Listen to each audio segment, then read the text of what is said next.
চিন্তা কৰি জয়মিনী গৈছি মাৰ্কণ্ড মন্দিৰ ওচৰলৈ যাইলে কয় মাত দিছি গুৰুদেৱ বাপু জয়মিনী প্ৰণাম নমস্কাৰ নমস্কাৰ কি জানে গুৰুদেৱ আচ্ছা কচো কিয় আহিলা তুমি মোৰ মই যে আপোনাৰ ওচৰলৈ আহিলো কিয় জানে কিয়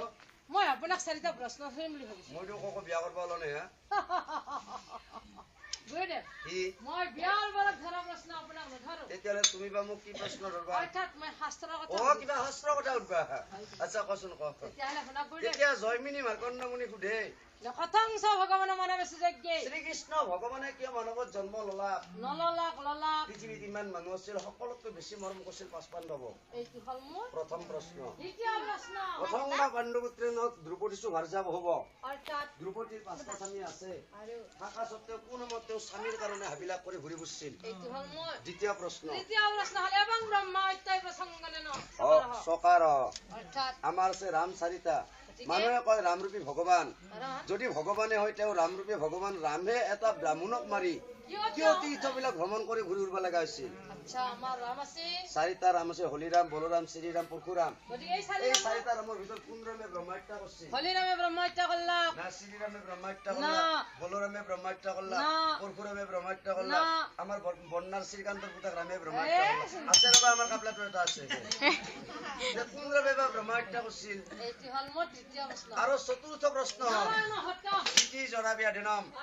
শ্ৰীকৃষ্ণ যদি ভগৱানে হৈ মৰবাৰ সময়ত তেওঁ এখন সোণৰ সহ্য কৰি মৰবা পাল্লা হৈ কিয় তেওঁ এটা বুঢ়া ব্যাধৰ এক পাথৰত কিয় মৰবা লগা হ'ল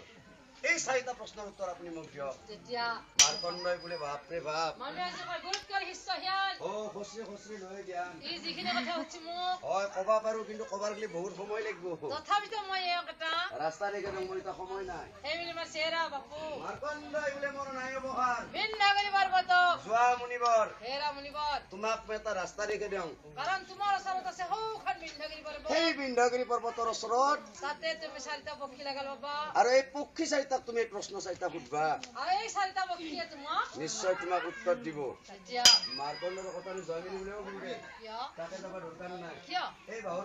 পক্ষীবিলাক ঘূৰি আছে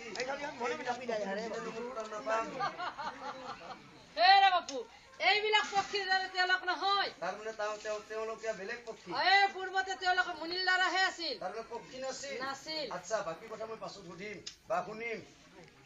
এই পক্ষী চাৰিটা কোন মুনিৰ ল'ৰা আছিল আৰু কিয় তেওঁলোকে পক্ষী হৈ জন্ম ল'ব লগা হ'ল এই কথাখিনি আপুনি মোক বুজাই দিয়ক বাৰু তেতিয়াহ'লে তেতিয়া মাৰ্কণ্ডই লাহে লাহে কৈ